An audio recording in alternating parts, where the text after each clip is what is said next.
Assalamualaikum warahmatullahi wabarakatuh. Lagi sekali kita bertemu untuk majlis ilmu yang seterusnya lebih memfokuskan kepada wanita, tetapi lelaki yang sebenarnya harus lebih tahu sebab mereka tidak pernah merasainya. Salah satu daripada nikmat yang Tuhan bagi yang bukan orang lelaki boleh rasa ialah dysmenorrhea ataupun yang dipanggil sengugut. Mungkin perkataan nikmat tu adalah satu kontroversi, tetapi sebenarnya dari segi kitaran cycle hormon wanita, kalau tak ada period pun bahaya juga, betul tak? Namun kita nak cerita pada malam ini bagi mereka yang pernah ada sakit sengugut, tapi saya nak fokuskan kepada mereka yang pernah kena sengugut yang lebih 5/10 daripada skor sakitnya. Macam ni lah, kalau satu tu tak sakit, kosong tak sakit langsung lah, tak rasa apa, mungkin dah menopausal kan. Tapi kalau 2, 3 tu rasa tak rasa, tapi 5 dah rasa tapi boleh tahan lagi, 5 ke atas dia dah mula nak kena dengar lecture pada malam ni, boleh tak? So siapa yang 5, 6, 7 ataupun kalau 8, 9 tu dah memang kadang-kadang sampai kena masuk hospital pun, faham tak? So boleh tak siapa yang atas pada 5 tu dan pernah berpengalaman, kadang-kadang dia datang masa muda, lepas tu dia hilang, lepas tu bila nak menopausal boleh datang lagi, apa-apa pun, siapa yang pernah sengugut atau dysmenorrhea, saya nak anda bayangkan malam ni macam manalah perasaan you kalau saya kata ada ruang, ada peluang untuk kita bukan hapuskan tapi kita manage, kita uruskan. Semacam manalah kalau saya kata boleh tak kita hilangkan stres dalam dunia ni.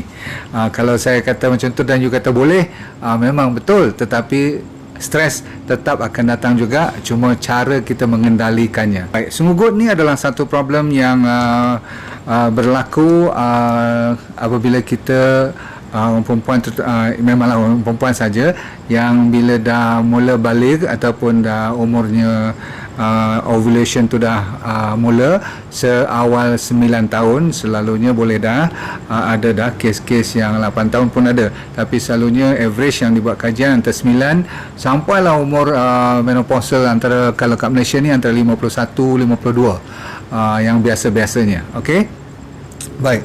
Jadi sengugut definisinya ialah sakit, okey, selalunya di bahagian bawah perut ni, bawah abdomen kita dan bahagian pelvic kita, okey, dan selalunya berlaku sewaktu haid.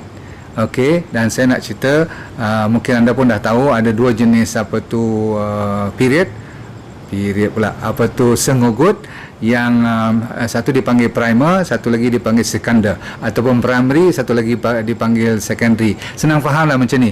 Kalau primary ni tak ada cerita lain, semua disebabkan oleh bila perdarahan tu berlaku, maksudnya dah kotor tu keluar, masa tu ada haid, tidak ada disebabkan masalah lain, cuma daripada endometrium, daripada uterus, daripada rahim you sahaja. Itu dipanggil primary. Tapi bila secondary, nanti saya cerita, dia ada lagi kaitan dengan penyakit-penyakit lain selalunya. Baik, sakit anda semua dah tahu kan, berbagai cara, dan tadi siapa yang atas pada 6, 7/10 tu ada tak kat sini? 8 ke per 10, saya faham sebab saya pernah, ialah doktor, memang pernah tengok dan pernah banyak kali dapat pesakit yang kata doktor, saya tak boleh buat apa-apa lah, kalau takat MC saja pun tak pergi kerja, ataupun anak-anak saya yang sakit ni semua tak pergi sekolah pun saya tak heran, yang saya penting macam mana nak hilangkan sakit tu. Okey, sebab sakit di bawah perut, bahagian pelvic, satu lagi setengah orang atas pada bahagian perut pun ada, sampai senak ke atas sampai ke stomach pun boleh juga. Sebab apa? Dia kadang-kadang berkaitan dengan stres, stomach kita ada asid dan sebagainya, itu pun ada kaitan dengan masa period juga kan.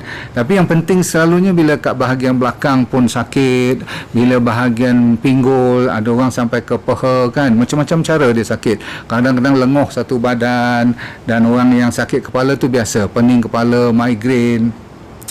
Dan satu daripada sifat bila kena sengugut ni, selalunya waktu itu pun hormon pun dah bertukar, jadi mau tak mau emosi you akan terbabit juga, betul? Siapa yang kat sini masa you ada period dan you ada masalah sengugut, you rasa macam nak bunuh orang? Ada tak? Ada tak macam nak cekik orang kalau dia kacau lah masa tu, betul tak? Ramai juga pesakit saya ataupun kawan-kawan anda, kalau you tengok, mungkin anda sendiri yang sampai lawyer pun ada. Siapa tadi tu? Betul. Lawyer, lepas tu pening kepala, sensitif sangat, demam pun ada. Betul?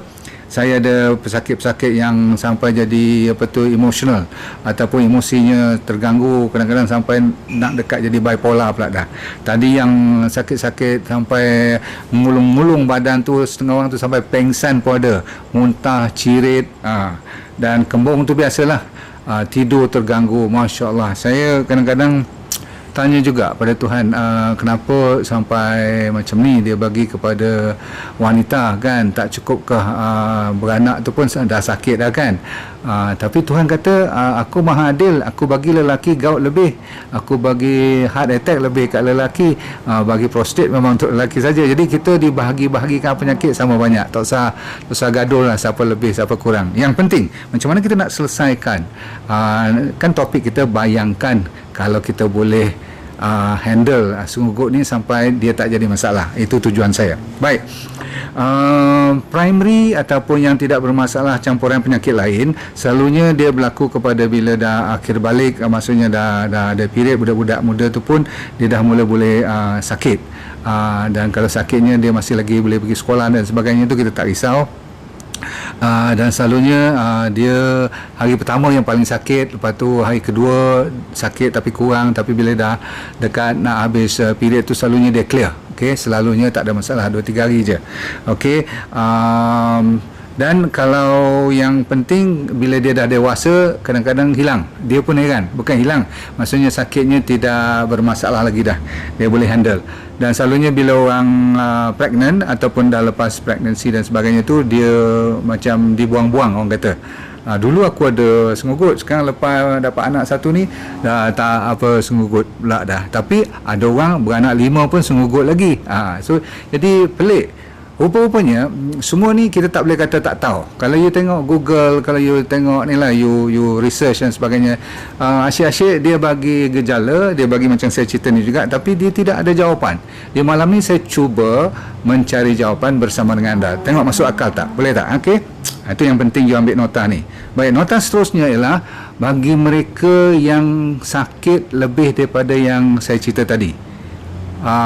Bahkan sebahagian besar daripada anda yang saya kata pengsan-pengsan atau sampai jadi anemia, sampai tak boleh pergi kerja, sampai tak boleh bangun daripada tidur dan tak mau pun jadi orang kata apa, lemah lah orang kata. Dan kadang-kadang you pula jadi macam kempunan pula, padahal tak ada pregnancy dan sebagainya. Ni benda-benda macam ni you kena belajar. Sebab apa yang berlaku ialah bila endometrium tu dah cukup tebal. Kenapa dia tebal? Bergantung kepada, kadang-kadang sakit pun kadang-kadang you tengok lebih sikit belah kanan, kadang-kadang sakit belah kiri, betul tak? You boleh rasa dia datang daripada mana. Berarti ovary you mengeluarkan telur dan menyediakan telur tu apabila sperma daripada partner datang, bila dah jadi fertilization tu, dia dah, orang panggil ketebalan endometrium tu dipersediakan untuk tujuan tu. Tapi bila kita tak kahwin, maksudnya kita tak pregnant dan sebagainya, jadi dia orang panggil relay lah tempat tu, kan. Bila cukup waktunya, pada hari yang ke-28 selalunya, kan, contoh cycle tu, jadi masa tu darah kotor turun. Masa tu bila darah turun, otot kita secara automatik, disebabkan ada satu hormon nama prostaglandin. Prostaglandin ni dia tujuannya ialah untuk bila darah nak turun banyak, nak clearkan semua, dia kena menguncup lah, dia kena contract. Sebab apa? Dia nak kena tutup saluran-saluran darah lepas beberapa ketika pada period tu, kan. Di masa dia nak contract, nak tutup tu semua tu, masa tu yang oksigen, bila dia tutup, bila dia contract, oksigen kurang. Bila lagi dia contract, lagi cramp. Tu yang you complain cramp, you complain sakit gila tu, maksudnya oksigen tak ada. You tak percaya, kata hari ni sekarang I suruh you picit ni, you cubit, you kutih. Tahu kata kutih, you kutih tak sampai 5 saat pun ingat you dah lepas dah. Pasal apa? You tak tahan. Pasal apa? Bila you gigit ni ataupun you cubit ni, you pakai kuku pula tu, dia block oksigen. Dengan sedikit macam tu pun satu badan you sakit. Bayangkan uterus you, semua dia punya lapisan yang tebal itu nak kena dibuangkan, nak mai pula belah kiri. Lepas tu mai pula sakit lebih sikit ke kiri pula. Bulan depan dia mai ke kanan. Memang Tuhan bagi aturan tu cantik sangat. Left right. Sebab women have about 420 punya eggs per lifetime. Saya ulang, lebih kurang 400 biji telur yang Tuhan bagi simpanan dalam bank. Telur-telur ni lah kalau tak sempat beranak habis lah. Tak boleh pakai dah kan, faham tak? Jadi anda sekalian kena faham kenapa benda ni berlaku. Ubat-ubat yang mahal-mahal untuk painkiller yang tujuan untuk anti dysmenorrhea ni ada kaitan dengan prostaglandin tadi. Dia nak bagi kurangkan, okey, supaya tak sakit sangat. Baik, ready? Sekarang tiba masanya saya nak cerita secondary yang paling mustahak. Sebab apa? Kalau sakit dah teruk sangat, 8 upon 10, 9 upon 10 yang sakit lah sampai menggulung-gulung badan tu, sampai muntah semua tu, you kena check. Daripada sekarang you nak tahu sama ada normal tak you punya sengugut yang boleh kita handle ataupun tak normal. Okey, yang biasanya kan saya kata 2-3 hari ataupun paling-paling dekat nak kering, you punya dah kotor tu, haid tu, you dah hilang langsung, dia beransur pulih. Yang tu normal, okey. Dan you boleh pergi kerja, you boleh buat aktiviti harian. Tapi kalau dah bersambungan lebih pada 4-5 hari, kadang setengah orang sampai ada orang sampai 9-10 hari pun ada. Dan ada orang sebelum period datang pun dah mula sakit. Jadi tuan-tuan sekalian, yang ni you kena dengar elok-elok, dan bukan setakat you nak makan Panadol je sekejap lagi, okey, tak cukup. Okey, easy to handle. Kalau yang biasa-biasa, saya kata period yang tidak bermasalah, period yang boleh kita handle, maksudnya dengan pakai tuam air panas, minum air panas, kalau you pergi jalan-jalan sikit, exercise sikit, dah boleh clear. Tetapi kalau sampai sakit belakang tu normal, letih-letih normal, pening-pening normal, tapi campur sampai muntah, sampai saya kata apa tadi, cirit, sampai you loya semua tu, saya rasa you kena jumpa doktor. Sebab ada kes-kes yang penyakit-penyakit seperti yang penting, seperti endometriosis. Selalu orang perempuan dia pening kepala nak fikir, aku ni period punya problem ke ataupun ada masalah tumbuh-tumbuhan lain di dalam apa tu rahim kita, ataupun you ada ovary punya masalah yang ada cyst. Cyst tu maksudnya ada apa, macam cysta, orang Indonesia panggil kista, okey. Dia macam belon-belon tu, jaga baik-baik, okey. Lepas tu ada fibroid lagi. Ni lagi satu jenis ketumbuhan, ada polyps, ada adenomyosis. Dia tidak membenarkan you sakit biasa. Yang orang kata boleh handle. Yang tu yang saya kata bayangkan kalau sengugut tu tak ada. Bukanlah tak ada dari segi zero, tak ada dari segi yang sampai you tak boleh handle. Yang ni tak boleh handle ni. Sebab kalau ada pakai IUCD, pencegah kehamilan, kan you pakai yang macam T shape tu masuk ke dalam vagina semua tu. So jaga baik-baik. Benda ni kadang-kadang dia menyebabkan sakit yang begitu teruk sekali, sehingga kan ada kes-kes yang ada pelvic infection pun. Maksudnya bahagian pelvis you, bahagian inilah kawasan uterus, bladder semua ni boleh dapat infection. Yang ni pun boleh menyebabkan sakit yang amat berat lah. Satu lagi, kalau you rasa ubat biasa pun tak jalan, kalau ubat dulu-dulu semua you makan sikit-sikit, macam saya kata tadi kan, selalunya orang ambil Ponston lah, apa ni semua tu okey, tapi sekarang takat tu dia senyum je ubat-ubat biasa tu, okey. Jadi kes-kes macam ni, terutama sekali kalau you bersama dengan suami you, intim dengan suami you, you rasa sakit, tak normal lagi dah, itu pun nak kena check, okey. Dan perdarahan selalunya lebih daripada biasa, you kena tukar pad you lebih pada kekerapan biasa.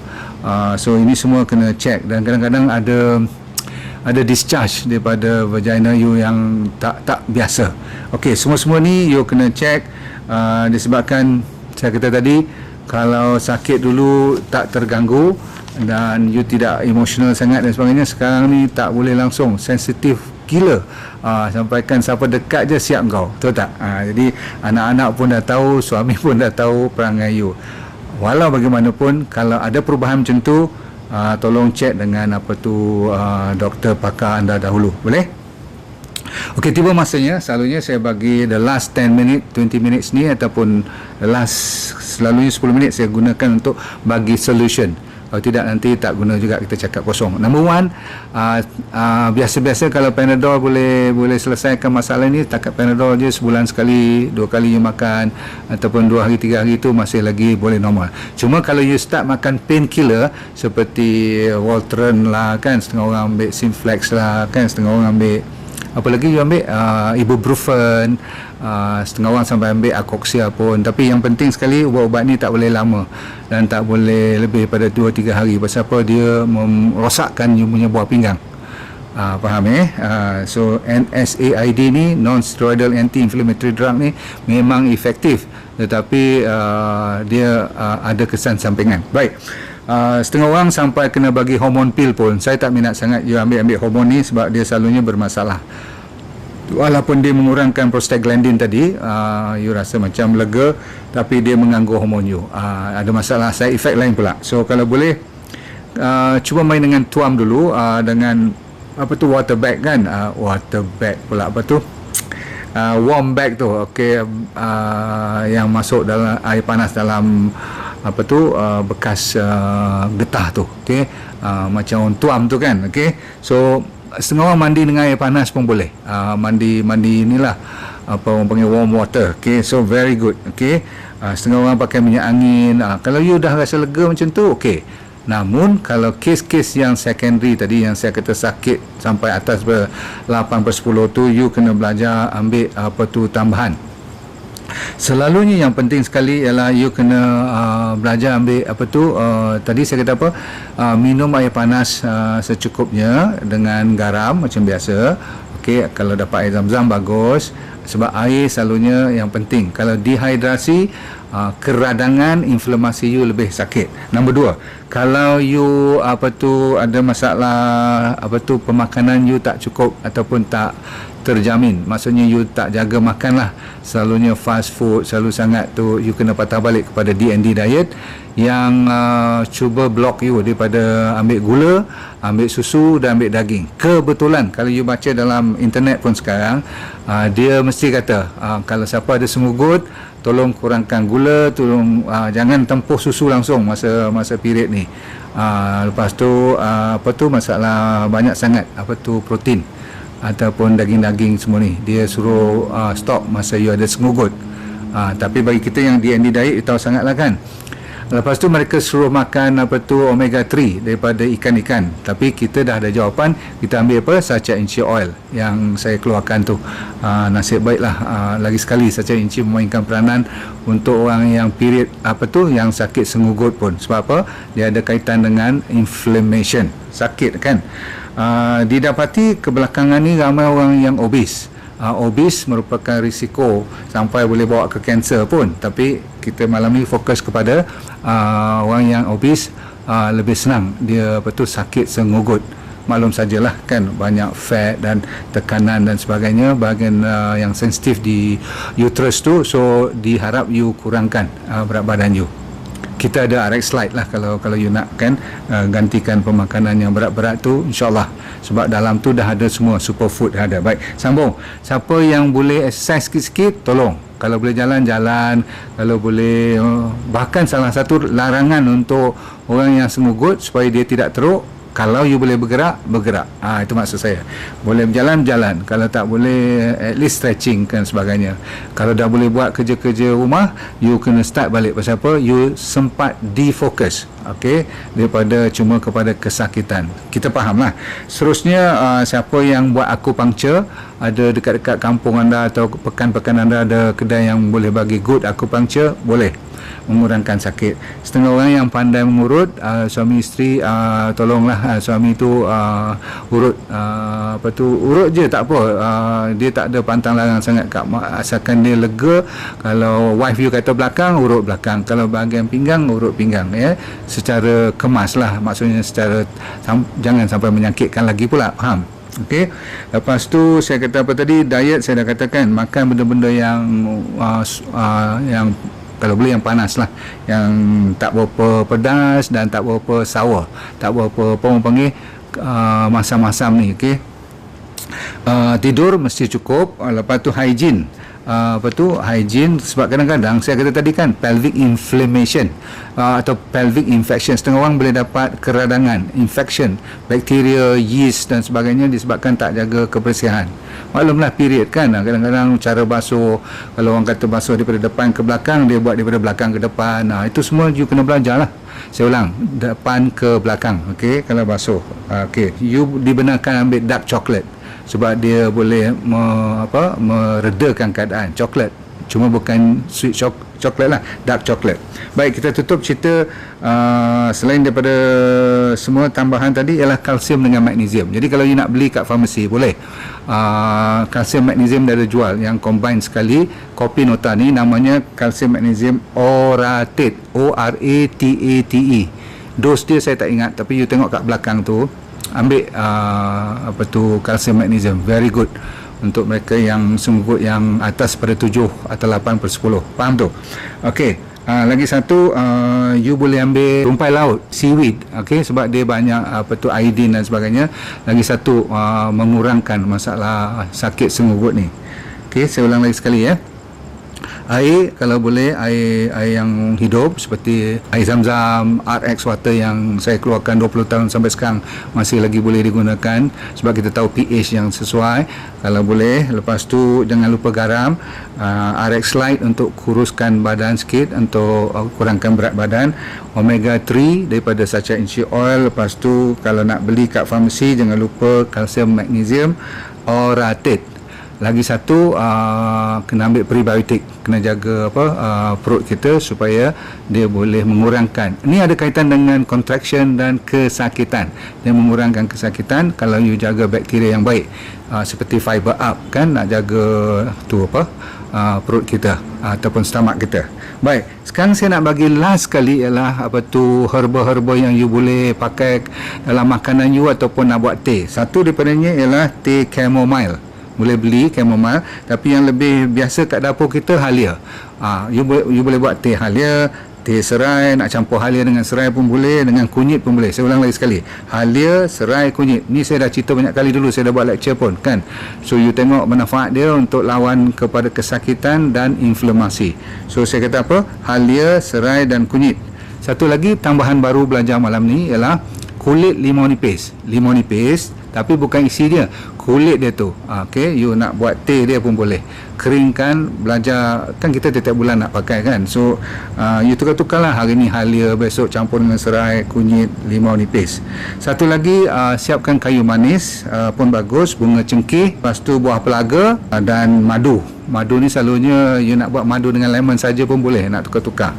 So yang baru sekali saya belajar malam ni ialah air asam jawa. Saya tak tahu yang air asam jawa pun boleh bantu dengan madu ni. Lepas tu dia orang kata daun betik, rebus daun betik. Dan lagi lama punya petua saya tak pernah rasa ni, tapi mungkin you kalau atuk-atuk dulu biji pinang yang tua, okey, buah pinang tu biji dia tu kan, you tumbuk halus-halus, you buat teh, okey, serbuk dia tu. Ada orang main dengan pudina ataupun jarum jarum emas. Jarum emas ni kena carilah. Yang penting kalau you malas nak cari semua-semua ni, you telefon admin saya, kita ada sediakan herba juga dalam yang zaman modern traditional Chinese medicine dengan hutan belantara kan, kat belum dulu saya cari ada. Untuk orang-orang sakit senggut ni, nama kod dia RX15. Saya ulang lagi sekali, RX15. Yang ni tak dibuat untuk jual banyak-banyak. Kalau you sakit teruk sangat, baru saya benarkan you ambil. Sebab apa? Awal-awal you main dengan sacha inchi oil dulu cukup. Okey, dengan RX water, lepas tu dengan jaga fiber up, kuruskan badan dengan RX Lite cukup. Okey. Malam ni saya dah bagi banyak jangan lupa makan makanan, kalau ikut DND diet tak payah saya ceritalah kan, mesti ada vegetable yang banyak hijau. Jadi dalam tu dah ada kalsium kan, tadi ada magnesium, ada iron, semua. Kalau you jaga diet saja pun dah alhamdulillah. Baik, dengan rendah diri saya mengundur diri dan mengucapkan dan mendoakan yang terindah untuk anda. Semoga anda tu sihat walafiat sekeluarga. Assalamualaikum warahmatullahi wabarakatuh. Terima kasih.